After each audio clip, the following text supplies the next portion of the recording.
Oi, pessoal, boa tarde, boa noite, aliás, né? A gente está começando hoje o segundo dia da oficina Teatro e Educação, a parceria que deu certo, e finalizando essa primeira etapa do nosso projeto Teatro GTI, retomada e alavancada. Foi uma semana, basicamente, de muitas atividades. Nós tivemos desde os bate-papos com pessoas importantíssimas de várias partes do Brasil, assim como o Dr. André Oliveira do Mato Grosso do Sul, José Manuel Sobrinho do Recife, Álvaro Fernandes da Paraíba, tivemos também o Cleiton Echert do Rio de Janeiro, tivemos ainda Genário Dunas do Amapá, Diana Ringel da França, Ricardo Léo Velasco do México, Angélica Nieto Cruz da Colômbia, tivemos ainda Miguel Jorge, Valério Oliveira, Roosevelt Saavedra, tivemos a transmissão dos espetáculos do nosso repertório, que são basicamente A Lenda das Três Palmeiras, Histórias para Sonhar Acordado, Irmãos Green, Balanço, Olga, e a gente teve também, ontem, a oficina de jogos para atores e não atores com os nossos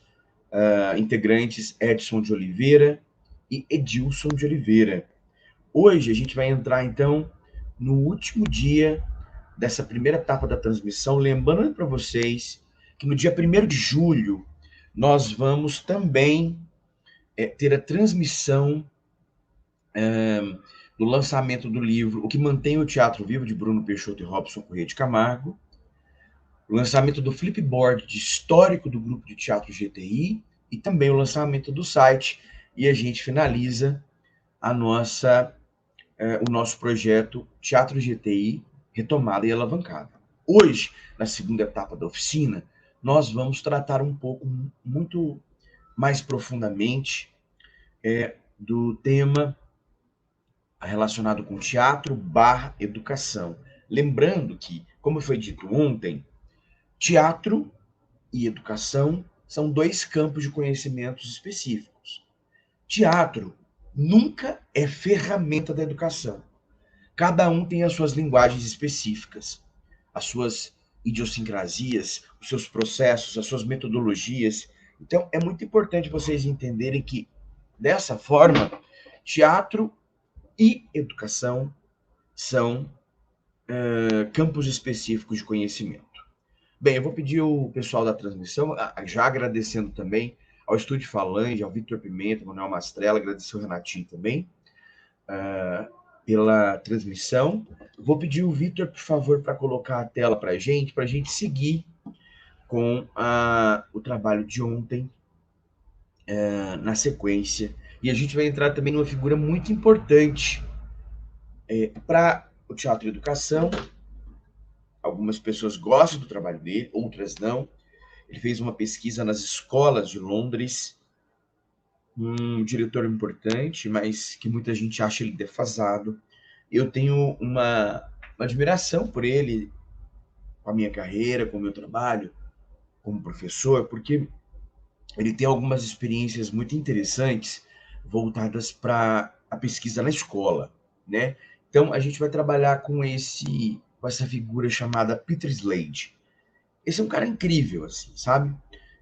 Pode passar, Vitor. A gente lembrando que, né, o Peter Slade, ele fez várias pesquisas nas escolas de Londres, e automaticamente tem um trecho muito interessante que eu vou ler para vocês, né? A gente pode discutir um pouquinho, vocês podem fazer algumas perguntas aí no chat, que as novas buscas em educação que servem o século XXI está numa escola viva, posta no mundo com um professor que não tema suas dúvidas, que busca um estudante vivo, inquieto e participante. Obviamente que a gente tem que pensar o seguinte, esse professor, a gente é uma geração, eu, por exemplo, né, década de 70, a gente é uma geração que somos pós-ditadura. Então, o professor, ele tem uma característica muito interessante. Nesse processo, principalmente como também um paralelo com a figura do diretor. ele é um organizador, um motivador, um estimulador da sala de aula ou da cena. Por quê? Porque a gente não tem que ter problema hoje de ser o profundo conhecedor daquilo que está se fazendo. Por exemplo, a sala de aula, com essa arquitetura quadrada, ela foi feita de uma forma que o professor fica na frente e os alunos ficam de frente a ele, como se estivesse transmitindo sabedoria. Hoje, muitas escolas, já em Goiânia, por exemplo, e no Brasil, já existem as salas em formato redondo, onde o professor não fica na frente e ele não é uma pessoa que transmite conhecimento apenas. Ele é uma figura que motiva, estimula e participa também. Não tem que ter medo de dúvida, ele não tem que ter medo, né? Ele precisa realmente ser absolutamente o líder, né, da sala, mas que também um líder ele precisa abrir escuta, ele precisa entender as falas, ele precisa absorver tudo aquilo. E quando ele não souber, ele tem que ter a característica também de pesquisar, de trazer uma outra aula, de experimentar outras coisas também. Então, essas buscas, elas estão muito mais voltadas para esse século XXI, tá certo? Pode virar aí. E esse aluno, que eu, na verdade, aqui está escrito aluno, mas eu já tenho mudado essa palavra, porque na etimologia da palavra, aluno é aquele que não tem luz. A, a tradução dessa palavra, a etimologia dessa palavra, é aquele que não tem luz. Quem diz que alguém não tenha luz? É impossível. As pessoas sim têm luz. Então eu costumo mudar a palavra aluno para estudante, né? Vamos lá, pode trazer o slide para mim? Pode trazer. Abrir o slide, Vitor, por favor.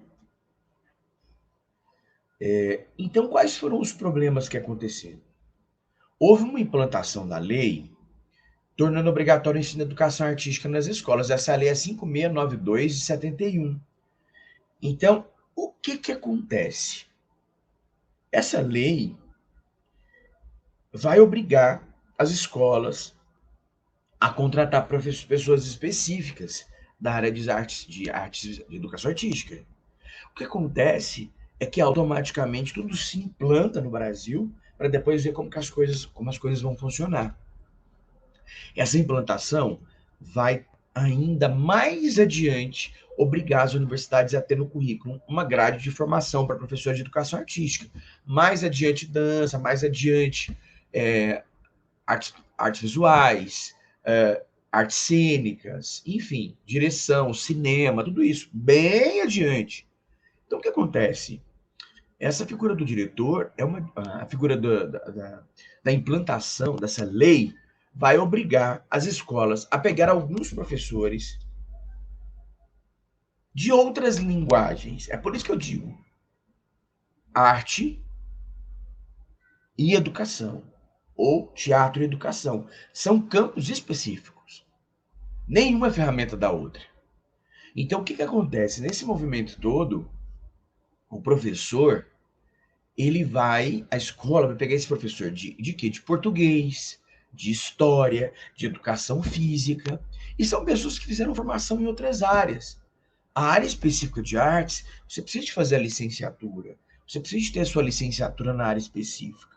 Então, o que acontece? O diretor da escola escolhia um professor para dar essa disciplina de artes. Era meio que essa educação pós-ditadura que usava também o ensino religioso, o ASPB, que é a Organização Social Política Brasileira. Eu tive essas disciplinas. Educação para o lar, eu tive também muitas disciplinas. Religião, você tinha que fazer religião, né? Ou seja, um Estado laico que obrigava as escolas a ensinar religião.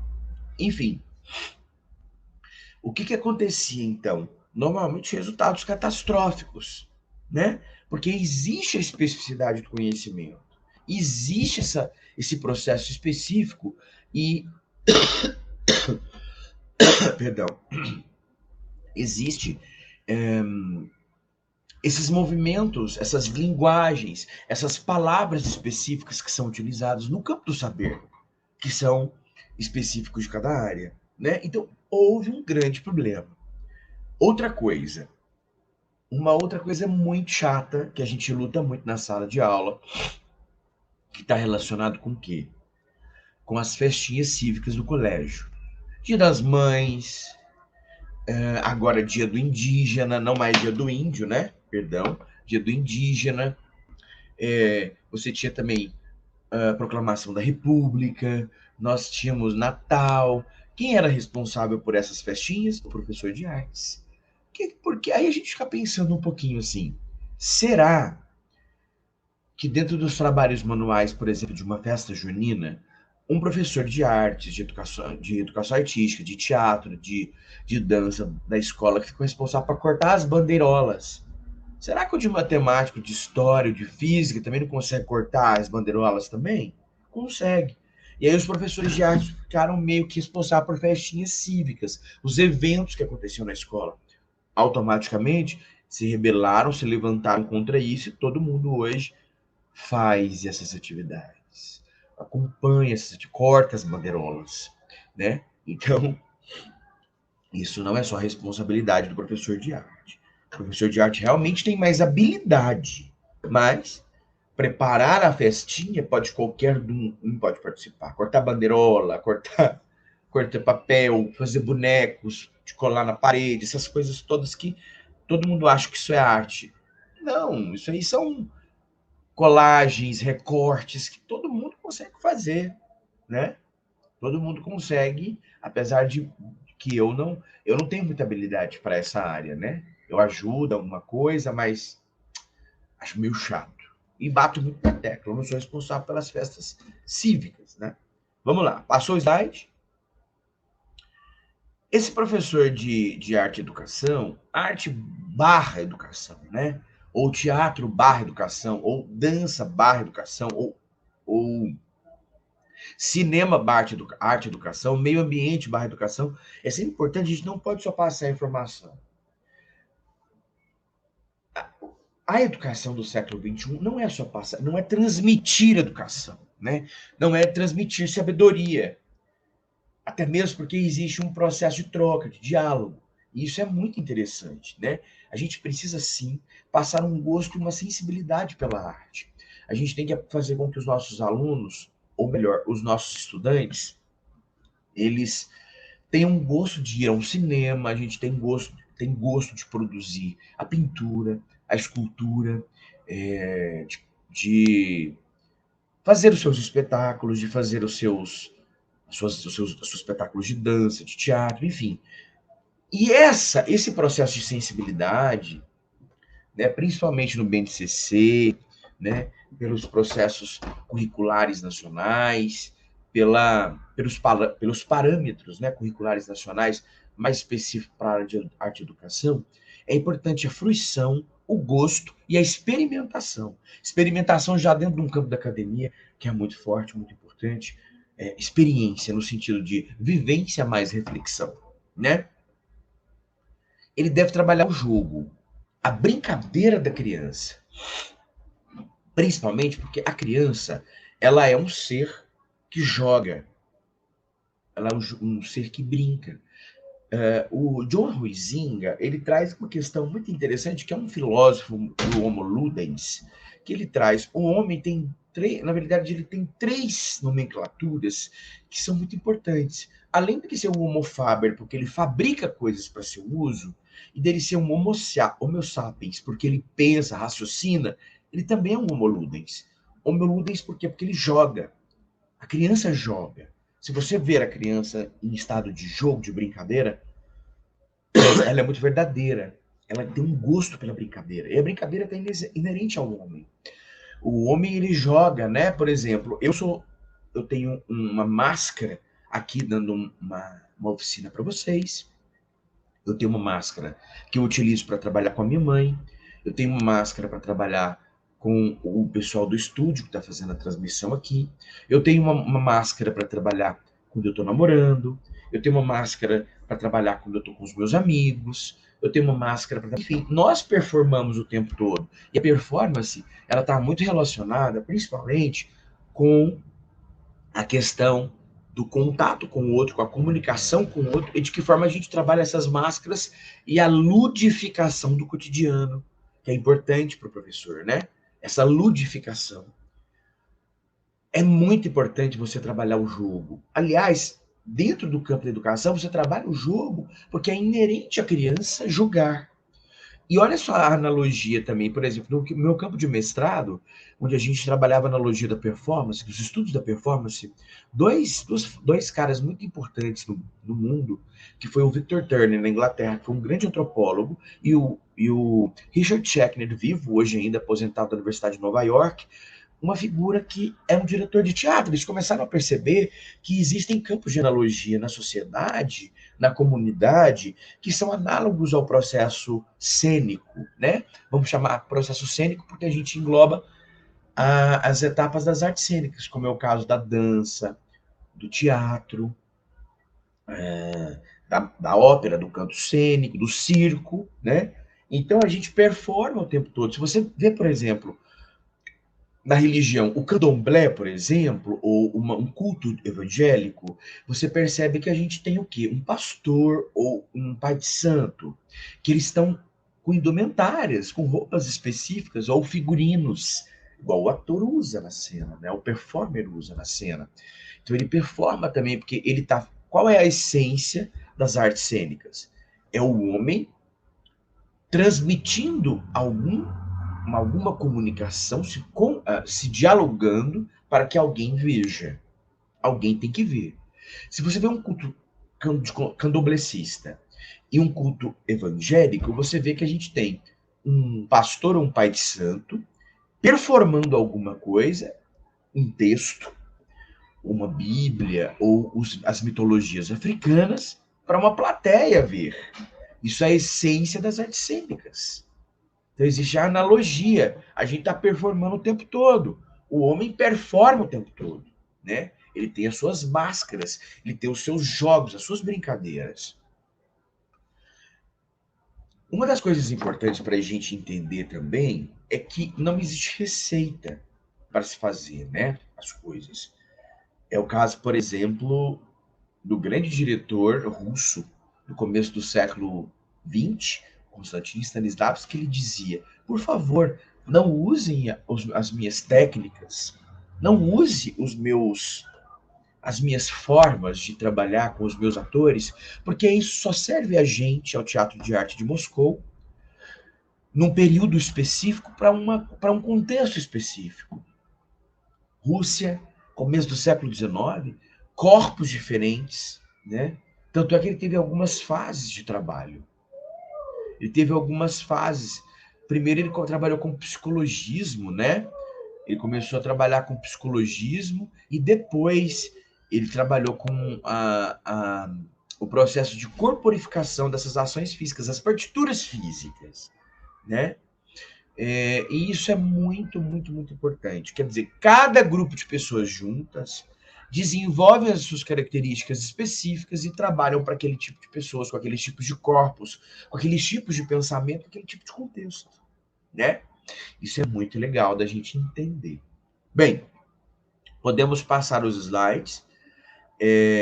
O Peter Slade, ele foi então esse pesquisador que foi entender isso tudo. E dentro do campo dos estudos da performance, como eu havia dito para vocês, a cultura popular, os cultos religiosos, os rituais, os jogos. Outra coisa, por exemplo, um jogo de futebol. Se você vê, a gente tem performers passando um texto para um público ver. Então, essas analogias do campo das artes cênicas com os campos da cultura popular, do campo da cotidianidade, dá para a gente entender que os seres humanos performam o tempo todo. Usam máscaras, eles brincam o tempo todo, né? Então, a gente vem aqui com o Peter Slade, que trabalha com é o que ele chama de child drama, né? No drama criativo, quando não são tolhidas as crianças pelos adultos, elas podem encontrar autoexpressão e assim procurar atingir o pleno desenvolvimento de sua personalidade. Claro, principalmente, a gente tem também as escolas Waldorf, que trabalham muito esse processo de evolução do corpo, quando a criança tem as suas etapas, né? E vários autores das psicologias da educação, da educação brasileira que a gente estuda,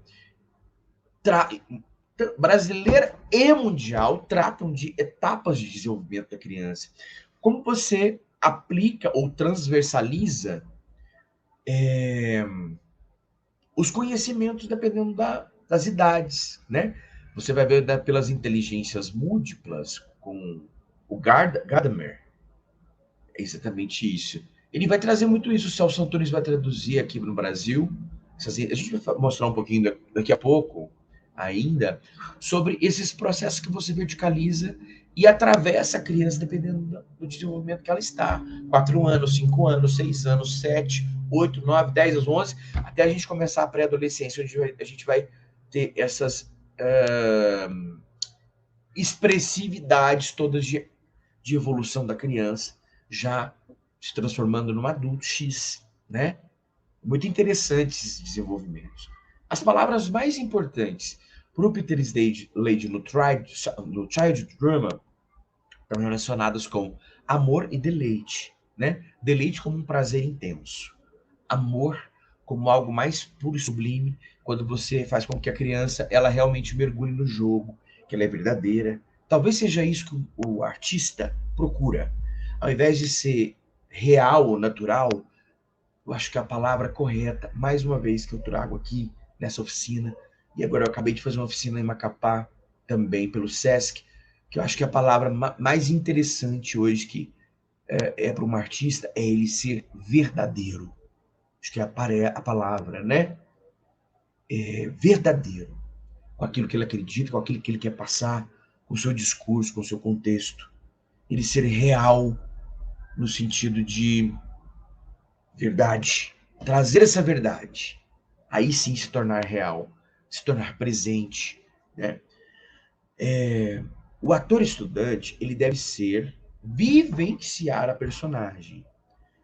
Aí o professor vai e utiliza as técnicas, o professor de teatro, inclusive, ele vai utilizar as técnicas de ensino de teatro profissional. E, às vezes, a criança ela não está na época de entender esse processo, né? Ela não tá na época, na idade de entender sobre metodologias. Ela só precisa ser real, ela só precisa jogar, né? Então, isso torna o estudante artificial. Gente, eu não troquei as palavras aluno aqui ainda, tá? Mas estudantes. O resultado é uma apresentação lida, decorada e recitada. E se for assim, jamais vai encontrar um processo de experiência humana. Como eu disse para vocês, o Huizinga traz. Se o homo é ludens, ele precisa jogar, né? Ele precisa, ele precisa entender os processos todos, compreender esses processos todos, para que assim a gente consiga fazer com que a criança, o jovem, tenha uma experiência humana, né? Uma experiência profunda, uma experiência verdadeira, né? É isso. Pode virar o slide, por favor. Deixa eu botar a tela cheia, isso, melhor. Aí, dentro do Child Drama, o Slade traz esse drama social criativo. Deve ser assim, desenvolvido com espontaneidade e improvisado. Eu gosto muito, por exemplo, de ter o meu roteiro de trabalho, sempre faço aqui, por exemplo, na oficina. Eu tô um pouquinho gripado, tá, gente? Um pouquinho cansado. Tô expelindo muito muco ainda, mas estou indo bem aqui, né? Me desculpem, às vezes eu vou dar uma tossidinha e eu tô com o microfone ligado. É muito importante a gente trazer para a criança essa espontaneidade e também de trazer a improvisação. Eu gosto muito de improvisar. Eu tenho meu roteiro de trabalho, mas eu também não fico só olhando aqui no meu slide. Aliás, quando você produz um slide, é sempre muito importante você ter ele como roteiro e não como só ficar lendo. Ele traz os pontos específicos de trabalho e você também desenvolve, senão a aula fica bem chata, né? O professor fica só lendo, né? Bem, o artista e a criança são semelhantes. Eu adoro essa frase. Porque a criança ela é verdadeira, ela joga de verdade, né? Ela joga com muito gosto, com muita potencialidade. E também a gente precisa saber improvisar, e talvez Acho que é uma das profissões, as áreas que vão ser mais, que são pautadas no século XXI, estão relacionadas com turismo, com lazer e com cultura barra arte. As pessoas estão muito bitoladas, estão muito atarefadas, elas estão muito corridas e elas estão precisando de extrapolar essa cotidianidade, porque a arte, Ferreira Goulart e vários outros grandes escritores, autores, escrevem muito bem. A arte existe porque senão a gente não suportaria o cotidiano, né? E nós, artistas, nós temos uma capacidade muito grande. A gente consegue fazer do nosso trabalho um privilégio, porque só nós trabalhamos nos divertindo, né? Isso é muito legal, né? Muito gostoso. Então, o artista e a criança, eles são semelhantes. Eles são seres que jogam, que são verdadeiros, que brincam, né? E aí a gente, automaticamente, como professores, como estimuladores, como motivadores, diretores, trabalhamos com a busca do ser humano, esse ser sensível e criativo. Fazer com que essa criança tenha o prazer de ler um livro, de ler uma história, de observar uma escultura. Se você leva uma escultura para o meio de uma roda e pede para as crianças deitarem em volta dessa escultura, você vai escutar coisas incríveis, né? Dependendo da idade, desde os 3 até os 11, né? Os sons, as imagens, as formas, as cores, os sabores também, que fazem a gente ter uma experiência humana, uma experiência sensível, uma experiência criativa, uma escultura, uma música. Quando você na sala de aula pergunta, por exemplo, aliás, o Adorno e o Horkheimer, que são dois filósofos alemães, eles já diziam que nessa época de agora que a gente está inserido, nesse contexto de agora, a indústria cultural ela iria ser usada como processos do sistema para ele poder massacrar as pessoas. A indústria cultural massacra as pessoas. Ela dita gostos, ela movimenta pensamentos de senso comum, né? Por exemplo, se você vê um filme irlandês, se você vê, por exemplo, um Último Selo, por exemplo, do Ingmar Bergman, ele tem um tempo, uma coloração, um ritmo completamente diferente do Steven Spielberg. Steven Spielberg está na indústria cultural. Ele dita gosto pela indústria hollywoodiana que se espalhou por todo o mundo e ditou gostos. E ela trabalha com os conceitos, as metodologias de arte, só que ela provoca catarses também. O Boal diz, por exemplo, que a tragédia grega, que a gente falou muito ontem, na aula de ontem, a tragédia grega ela foi o primeiro processo grego que fez com que os pobres se amedrontassem por causa do processo catártico. Ali na tragédia grega você só fala da vida de nobres que deram que deram um que deram um salto para poder controlar os cidadãos atenienses, né, os cidadãos gregos. Depois Roma faz a mesma coisa, porque toma Grécia e vai afinando as metodologias, as artes, os campos específicos dos saberes, e é totalmente voltado para o controle social. Engraçado que quando a gente vai vendo a tragédia grega, o Aristóteles vai falar muito, né, sobre a beleza da tragédia, a comédia se perdeu, porque a igreja jamais deixaria, na Idade Média, ela jamais deixaria de esconder, talvez, acho que não tenha queimado nem destruído, mas talvez no Vaticano a gente tem os estudos do Aristóteles da comédia, mas a comédia ela trata dos desconcertos, né? Quem diz que pode desconcertar a religião? Religião ela é algo sublime. Ela não pode tirar o poder dos líderes religiosos. E assim em todos os campos, né? Da política, da economia.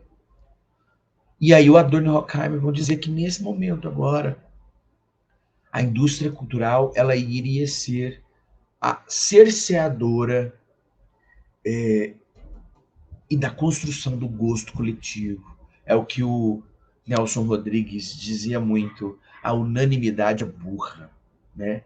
É uma frase, tem crianças passando, gritando aqui, faz até parte da nossa sonoridade. A unanimidade é burra, né? Então, quando os gostos vêm, por exemplo, na sala de aula, quando eu levo, por exemplo, uma música para os meus alunos conhecerem da Elis Regina, eles não conhecem. Eles acham lindo. Eles falam, nossa, que letra bonita, professor.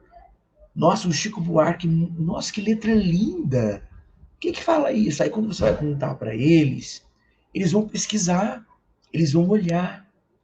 Mas a indústria cultural nesse momento faz com que eles vejam quem? Anitta, Luísa Sonza, que são representações. Eu não estou dizendo, não estou falando mal dessas figuras. Muito pelo contrário. São figuras que utilizam muito bem a indústria cultural a seu favor, para ganhar muito dinheiro, para fazer a sua arte, uma arte mais, não vejo tão profunda, mas é arte.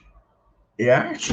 Utiliza dos elementos estéticos de construção, mas nada mais, nada menos do que você pegar, por exemplo, as poesias, não são nem letras, são poesias de Elis, de Milton, de Chico, de, enfim, de N. Se eu falar aqui, eu vou gastar um ano inteiro. Noel Rosa, grandes figuras que comporam, que escreveram poesia para falar sobre música, para falar sobre o Rio, para falar sobre o Brasil, para falar sobre Goiás, né? Para falar sobre o país inteiro. Goiás até que nós temos alguns compositores muito bons também, mas a nível Brasil, nós temos de grande expoência figuras que escreveram letras incríveis. Na verdade, não são só letras, são um composto, né, de poemas, de poesias, de poéticas, de poesias.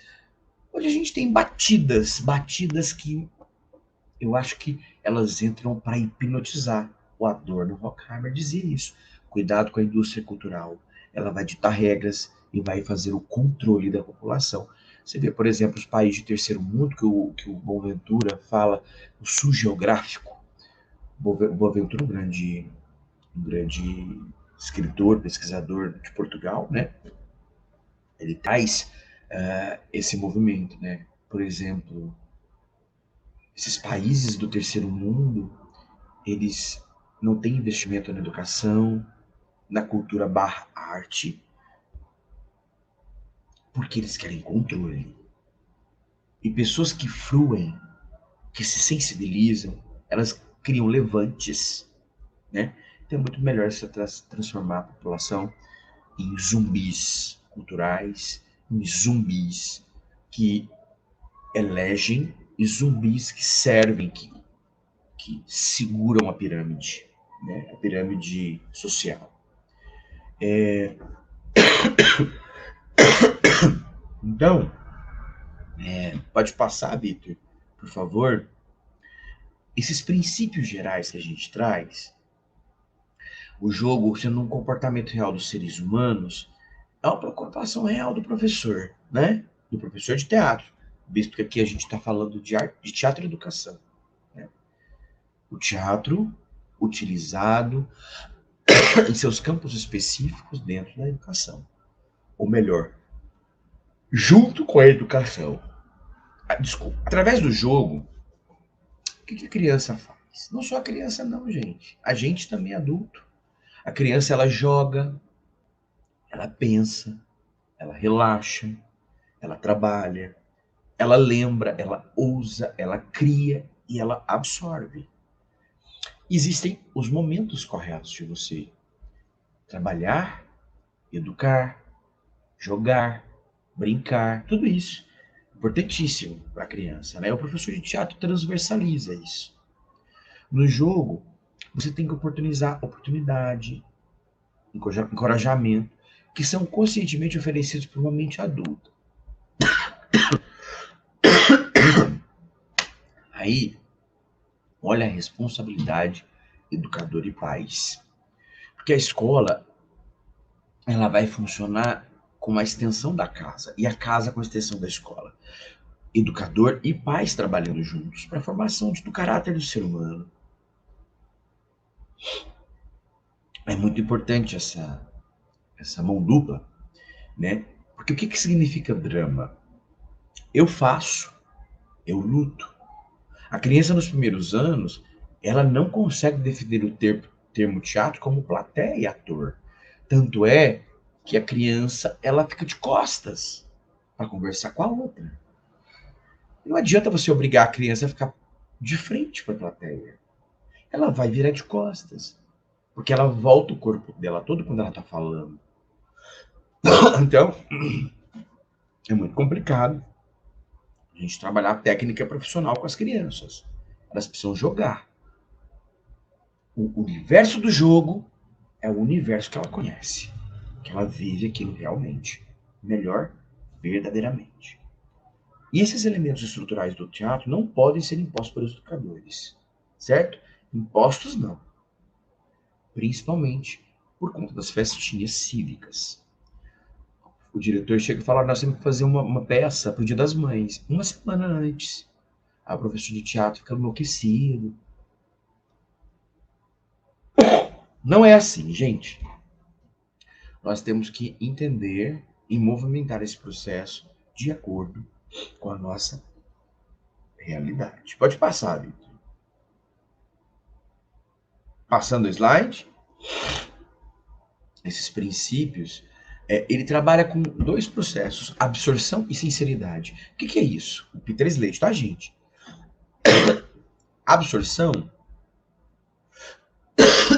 é estar inteiro, vivenciar o personagem na ação do drama infantil. E aí são através dos jogos, das pequenas histórias, das médias histórias, das histórias compridas. Essas sim são as importâncias do drama ou do child drama. Certo? Passou? Aí nós temos dois tipos de jogos, né? O jogo projetado, que é quando usado para uma projeção mental, né? A ação principal fora do corpo. O jogo projetado é quando tem os tesouros. As crianças pequenininhas, menos de 4, por exemplo, tem bonecas, tem carrinhos, tem brinquedinhos, que são os tesouros, né? Que são os objetos que tomam forma na atuação da criança. A criança, ela pega um boneco, por exemplo, e ela vivencia aquilo com o boneco. Ela vive aquilo. Crianças bem pequenas que ainda não usam todo o seu corpo. Ali elas transferem essa brincadeira, esse jogo, com esses tesouros. Né? Passou? O jogo pessoal, por exemplo, aí sim, quando as crianças vão aumentando as idades, e aí você vê o movimento e caracterização. São elas já experimentando a experiência do personagem. A criança pequenininha, menos de 4, por exemplo, menos de 5, ela já projeta o jogo com os seus tesouros. O jogo pessoal, já que o Slade fala, já sim ela vivenciando o jogo. Movimento, caracterização, a pessoa usa todo o seu eu e o jogo pessoal como qualidade da sinceridade, a fé do personagem. Aí sim a gente pode trabalhar as trilhas, os barulhos, as sonoridades, né? Que ela vai experimentar a sensação do que aquela trilha traz, daquela luz traz, do que aquela maquiagem traz, do que aquele figurino traz. Isso é bem a partir dos 5 anos de idade. Então, dos 5 para baixo, são os jogos projetados, com os tesouros. Dos 5 acima, a gente já começa a brincar, né?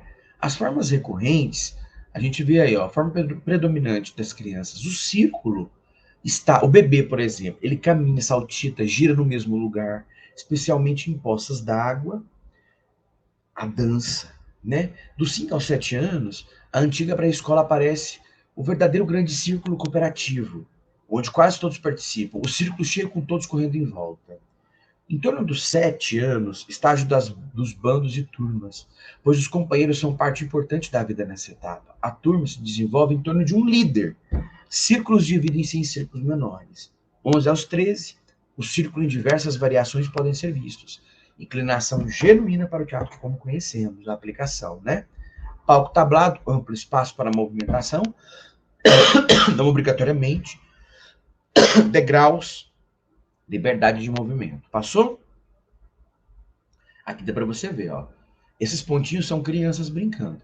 Primeiros anos, o círculo grande de criancinhas, algumas menores começando nas laterais. 7 anos em diante, os círculos pequenos aparecem mais frequentemente. São as frequências que se assumem, né? As crianças que se acessibilizam, que se conectam com as suas idades, né?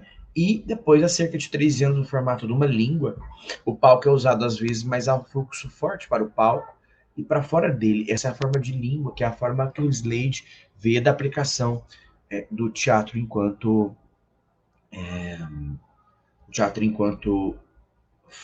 processos profissionais, né? Segue.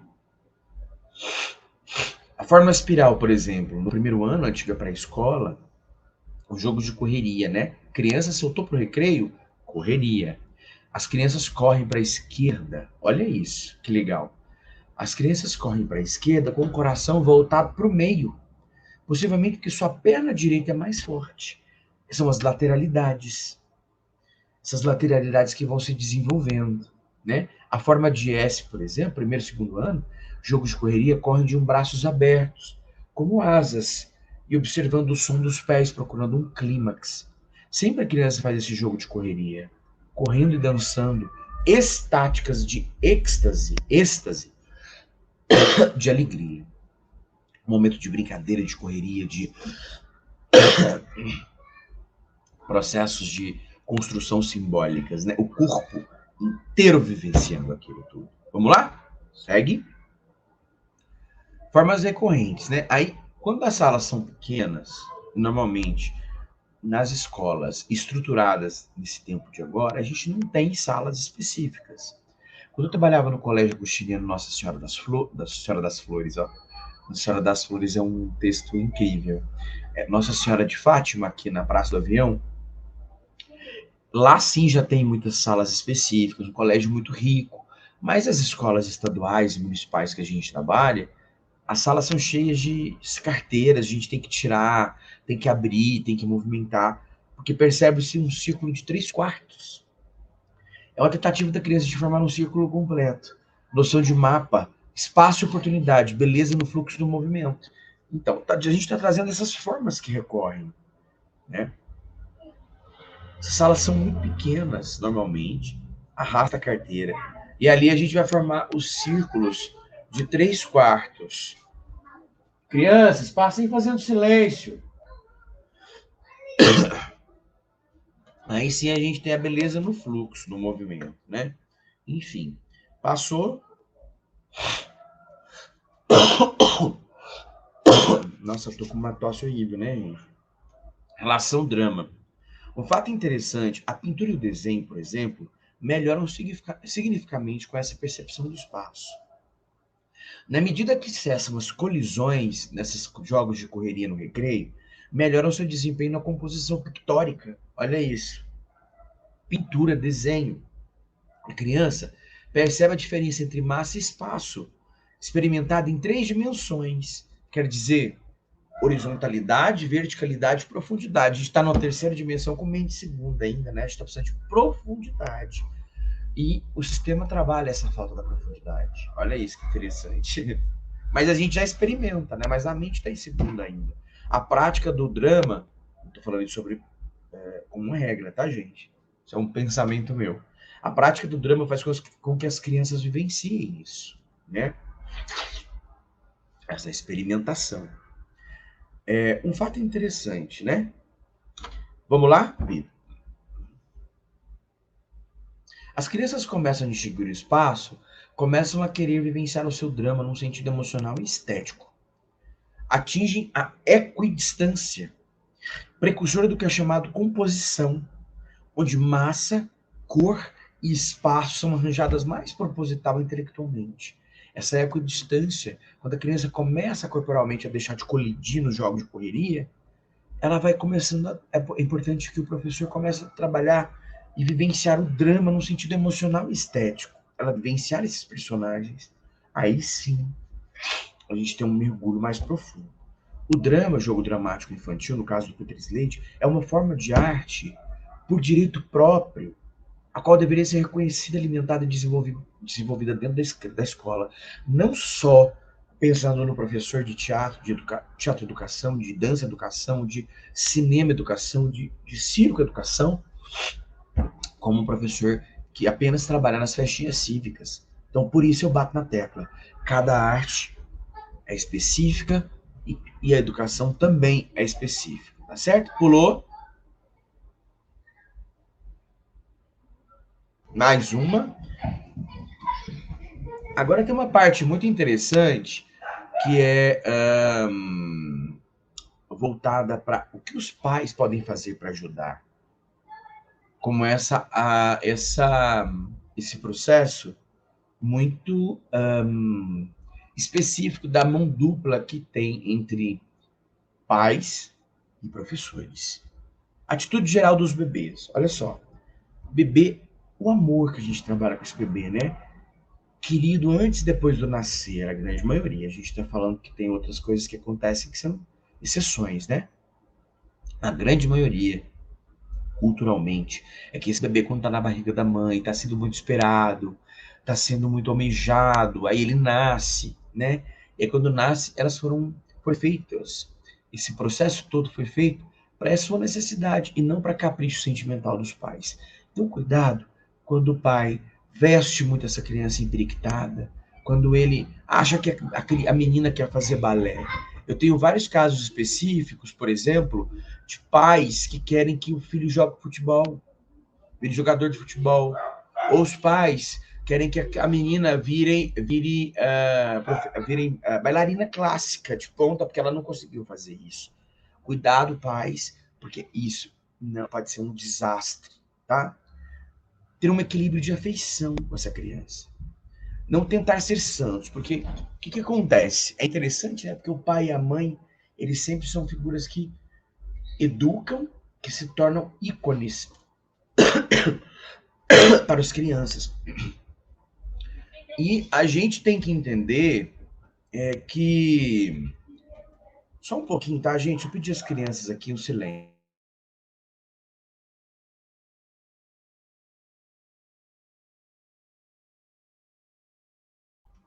Prontinho, gente. Deu um botão aqui com eles para eles passarem em silêncio aqui. E aí é muito importante que vocês. Os pais e os professores não tentem ser santos, porque todos nós somos aptos a erros.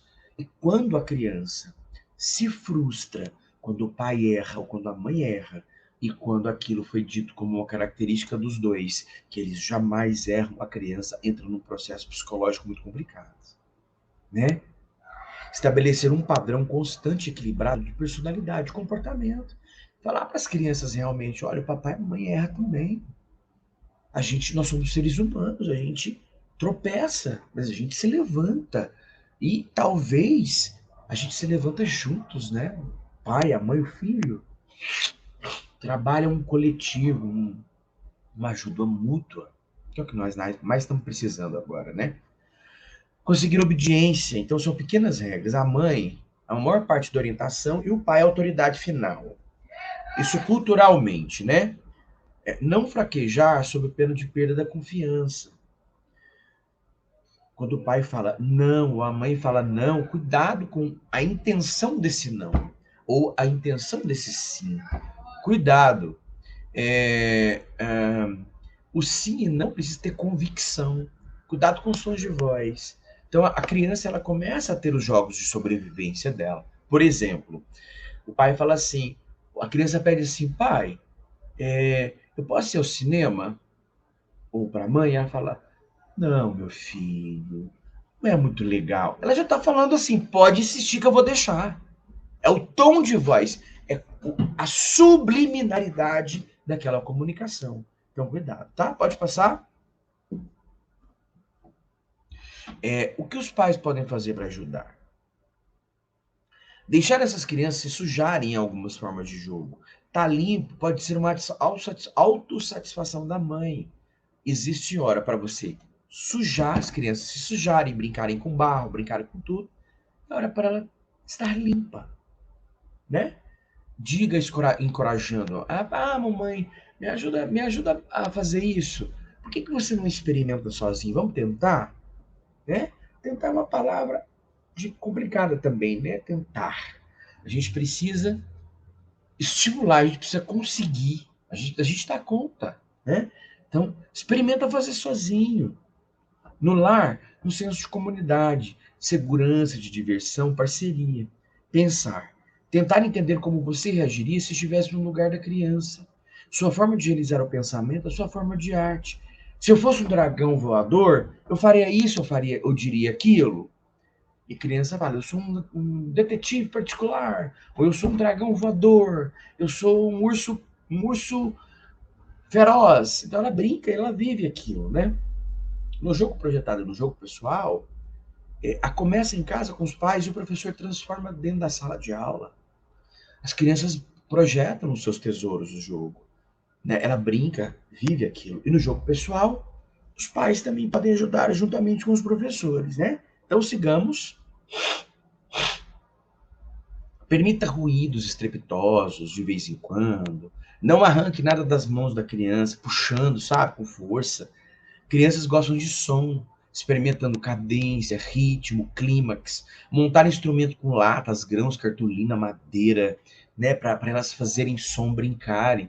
Aí o pai e a mãe, cansadíssimos, não gostam de fazer isso. As crianças criem, porque chegam cansados e barulho incomoda, né? Então, tem hora para tudo também, né? Permita pular, ficar de pé, correr pelos recintos, sapatear. Interesse, aqui tem interesse no atletismo e base da dança infantil. Aqui a criança se interessa pelos esportes, tá errado aí, tá? E artes do corpo e da luta. Então é a hora correta da gente transversalizar os conhecimentos. Permita gritar, cuspir, tatibitatear. Tatibitatear é aquelas coisas que a criança, o bebê faz, né? Aqueles barulhinhos. É o tatibitatear que o Slade trata, que alguns profissionais utilizam também na área de educação e de arte.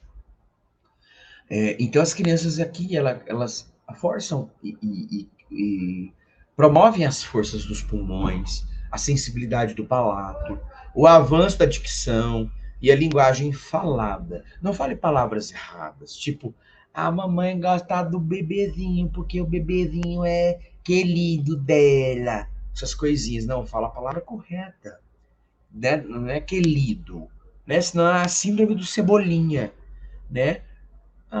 Neném, bebezinho de papai de titi. Aquelas coisinhas, aquelas vozinhas que usam as palavras todas erradas. É um problema, viu? Que a criança ela vai aprendendo a palavra daquele jeito, que ela escuta demais. A criança aprende pela escuta, né? Uso de fantasias, jogos de pega-ladrão. E não se assuste com as mortes causadas por ele, viu, papais e mamães?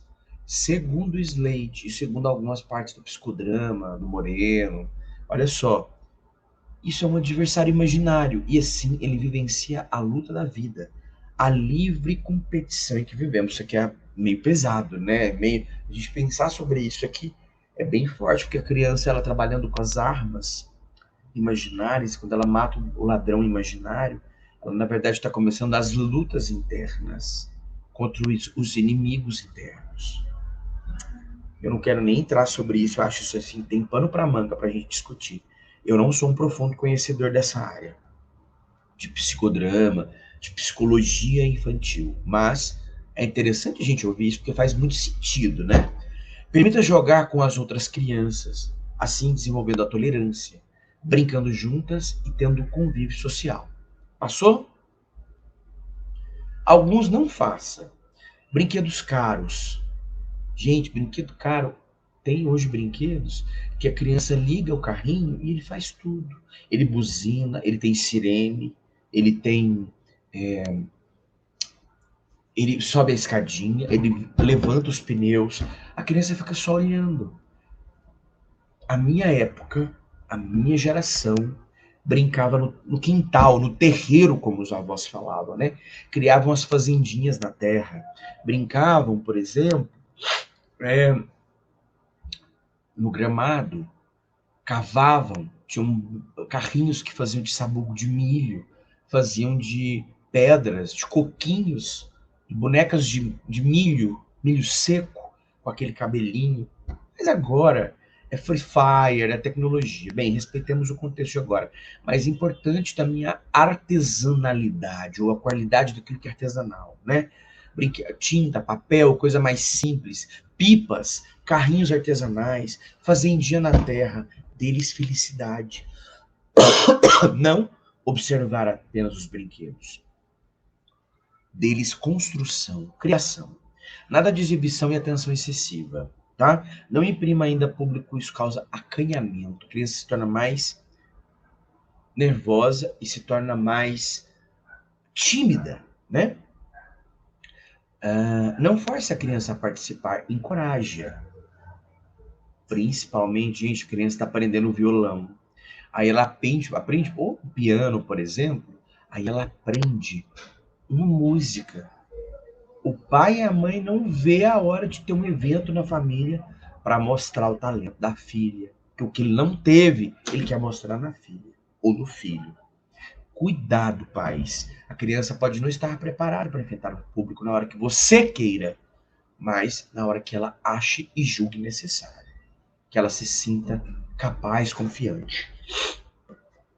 Não force padrões de arrumação, tá, gente? Tipo, cruza as pernas. O Wilhelm Reich traz muito isso, né? Fecha as pernas. Menina tem que ficar com as pernas cruzadas. Os meninos com as pernas arreganhadas, com o falo para frente. Não, não. Calma. A sociedade já é falocêntrica. A mulher já sofreu muito. Cuidado com padrões de arrumação e padrões sociais. Cuidado com isso, tá? Criança tem um outro processo, ela precisa de ser educada sim, ela precisa de ter o comando, ela precisa também ter autoconfiança nela mesma. Cuidado com isso. Gente, eu moro num espaço que tem muito grito e muita criança, muita gente maluca num sábado a essa hora, tá? Então, cuidado. No sábado e no domingo. Cuidado com comentários sobre as crianças, com outros adultos. Ela tem ouvidos, podem escutar e ficar magoadas. É aquele fato, a criança está sentada do lado brincando, aí o pai fala assim, menina, ela tá tirando tanto nota ruim, não sei mais o que eu vou fazer, não. Fala baixinho como se a criança não escutasse. A criança fica completamente frustrada, que às vezes ela tá tendo um problema de matemática. Ela não tá entendendo matemática, ela tá precisando de ajuda. E aí a pessoa acha que a criança não entende e não escuta, tá falando do lado dela pro vizinho. E ela tá ouvindo, sim. Ela escuta em bom tom, talvez melhor que o pai. Não use fantoches em demasia, ela deve jogar, tá bom? Passou? Oi, oi? Vitor? Vamos passar os slides? Alguns faça. Ensinar a arrumar, local para elas coordenarem o espaço, conceda tempo para terminar o que estão fazendo, deixe as crianças formarem seus próprios agrupamentos durante o jogo, encoraje as crianças a improvisarem suas falas ou histórias, não ria ou reprima a troca de personagens, tá? Cuidado com o riso, pode quebrar a sinceridade e a absorção da atmosfera da peça, tá? Encorajar a criança a se interessarem pela vida e pela beleza. Explica o porquê de não fazer. Coragem a serem limpas, corteses, mas também corajosas e viris, né? Sua tarefa é torná-lo bem-sucedido, gente. Tá? É isso. Vamos lá? Passa para frente. Todas as crianças são artistas criativos, são imitadoras. Têm experiência da vida para enriquecimento, experimentação e prova. Usar improvisação movimento, como é o caso da situação em linguagem usando som. Exemplo, guiso, apito, né? Criar histórias é fundamental para a construção de vivência para as crianças. Elas adoram. Gente, histórias compridas, elas quebram a concentração. Histórias mais curtas são mais criativas e menos complexas. Podem ir para frente? Aqui, por exemplo, eu não sei se vai dar... Vitor, tenta ligar esse vídeo. Clica nele, por favor. Eu acho que ele tá funcionando dentro do slide. É muito legal. Eu não sei se dá, você só me dá avisa que se é possível. Procure trabalhar a linguagem através dos sons. A criança aprende emocionalmente e sensivelmente. Eu acho que talvez esse vídeo talvez não esteja, não, ele não executa. Tá certo. Obrigado, Vitor. Mas depois vocês podem abrir essa japinha cantando. É muito legal porque ela expressa com o corpo toda a emoção que ela está sentindo cantando. É, mas pode passar para diante que vocês podem ver isso observando várias crianças cantando. Trabalhando em condições difíceis. A sala é pequena, faça as carteiras. Se o estudante está de costa para o outro, de quem assiste, deixe-os, estão fechando o círculo. As crianças precisam de oportunidade. O que fazer? Encoraje cenas, oriente melhor o que fazer, use histórias para o drama criativo. A base do ensino do drama infantil é a improvisação. Passou? A improvisação é importantíssima, gente, através do jogo. O que é uma boa aula de jogo dramático infantil? Cheia de alegria, uma atmosfera encorajadora, professor sagaz, calmo, bondoso, observador, estimulador, variedade e criação nova, perguntas adequadamente respondidas, barulho e silêncio, haver entusiasmo na representação, sensibilidade grupal, marcante sinceridade e absorção. O professor não ensina como fazer, mas guia, né? Segue. Crianças com baixo rendimento encontram felicidade e esperança no drama infantil. Crianças pequenas tentam meramente no palco copiar o que os adultos chamam de teatro, torna-se consciente de um público, e aí provavelmente, cuidado, tá vendo a criança aí? Por exemplo, do lado esquerdo, você vê que ela está fechando a expressão. Do lado direito, ela está abrindo a expressão. Nessa idade dessa menina, dessa pré-adolescente, ou desse pré-adolescente, que eu não consigo entender o sexo ainda dessa foto, mas é um menino. Mas é importante que a gente observe que talvez nessa idade sim, mas talvez uma criança de 4 anos não entenda o que é isso. Cuidado com o ensino excessivo de técnicas específicas de cada área. Passou? Pode usar máscaras, meia máscaras, figurino para aumentar a criatividade no jogo dramático infantil. Olha que legal isso aí. São crianças brincando, né? Desenvolvendo. Essa da esquerda está no carnaval, se divertindo como coelhinha.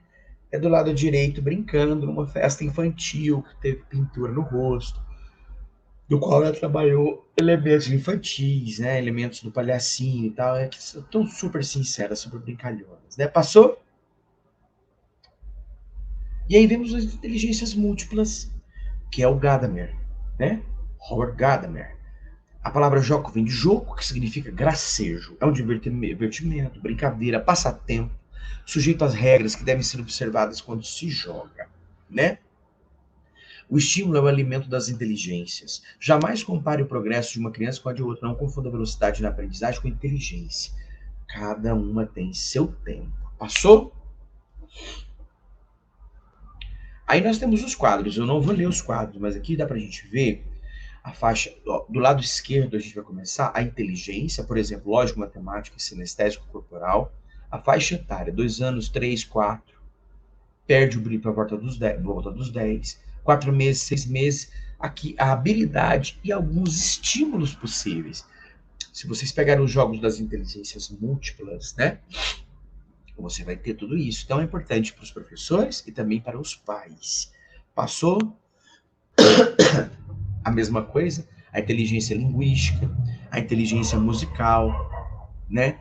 Muito interessante a faixa etária, a habilidade dessa criança nessa faixa etária e os estímulos possíveis que essas crianças podem receber. Passou? A naturalista, a pessoal, intra e intrapessoal, a espacial. Muito legal, né? É isso. Vamos passando. Bem, e aqui a gente chega no finalzinho da nossa transmissão. Eu acho que é muito importante a gente ter uma programação, mas cada aula a gente chega num ponto, né? Aqui a gente chega no finalzinho dessa primeira etapa da transmissão do nossa oficina de Teatro Educação barra a parceria que deu certo, Teatro barra Educação, a parceria que deu certo. E para finalizar, a gente quer agradecer a Lei Aldir Blanc, através do edital 09/2021 de teatro, agradecer a Secult Goiás, que viabilizou esse recurso, e o governo de Goiás, que foi o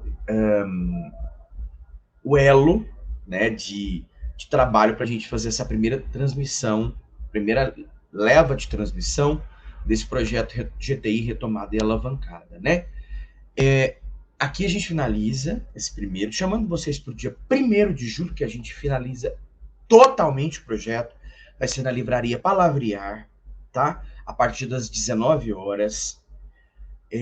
Inscreva-se no canal Teatro GTI, tá? No YouTube, que vocês, no nosso Instagram, que é @teatrogti, você tem na bio o link do nosso YouTube. Os nossos conteúdos estão todos disponíveis na nossa plataforma do YouTube.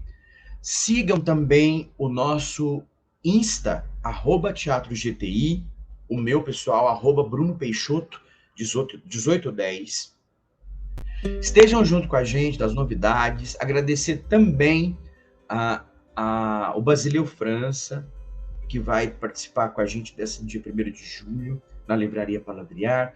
Agradecer a Tite Teatral Sem Nome, que nos ofereceu espaço de ensaio, e agradecer também ao Estúdio Falange, que fez as nossas projeções, as nossas transmissões, os nossos trabalhos junto a esse projeto GTI Retomada e Alavancada. Agradecer a todas as pessoas que participaram de todos os eventos, de todas as oficinas, de todos os bate-papos, das transmissões dos nossos trabalhos, tá bom? Muito obrigado. E para a gente terminar, eu vou trazer um poema para vocês. O Teatro na Escola. Caros colegas, aqui contarei num ato uma pesquisa que fiz sobre a mágica do teatro, que floresceu num país e transformou-se num espetáculo, deixando o povo feliz e de sentimento aguçado. Desde Platão, lá na Grécia, que era homem aculturado, que achava que a arte em si deixava o homem educado, pois seu corpo, sua fala, seu gesto manifestado integrava todo o grupo, deixando um bocado. Passou? Passou o slide? Descobrindo que a criança, quando nasce, é espontânea, inventaram vários jogos e envolveram as criancinhas. Resultado? Faz de conta. Logo foi dramatizado, transformando os ditos jogos numa peça de teatro. E o professor, vendo aquilo, disse: é por aqui que eu vou. Trouxe livros, trouxe vídeos e mais isso experimentou. E os moleques, tudo esperto, olharam aquilo e de certo bem mais espertos os deixou. Já eram até consultados como se fossem doutor. Passou? E o povo de fora vendo, a gurizada integrada, disseram: que maravilha! Hoje o todo cooperava. Cooperavam com respeito, agiam, dialogavam, aceitavam diferenças, o melhor é que pensavam. Que proeza o tal teatro fez nessa comunidade. Já não havia mais brigas do delegado com o padre, e falar da vida alheia já era coisa esquecida. O teatro na escola acabou até intriga. Passou? E ao final de semana, ao invés de fofocar, as comadres de Guarudas iam ao teatro olhar. Lá no pátio da escola, tanta gente não cabia. O cenário tá bonito, dizia João a Maria. E elas têm inteligência, aprenderam a criticar. Conteúdos sociais e a cultura do lugar, tudo com muita decência. Por sua imaginação, percepção e emoção, puderam elas trabalhar. Que teatrinho danado que faz o povo pensar. Passou? E o professor, contente, em virtude do trabalho, chorava feito demente. Ah, coitado, emocionado, pois ensinar às crianças que, através da emoção, o teatro na escola descompassa o coração. Gabriel Lee. Beijo, gente. A gente finaliza a nossa transmissão de hoje, o segundo dia da oficina, finalizando a primeira etapa do projeto Teatro GTI Retomada e Alavancada. E a gente se vê dia 1º de julho na Livraria Palavrear para o lançamento do meu livro, do professor Robson, do site e do nosso flipboard de histórico do grupo. Tá bom? Tchau, tchau.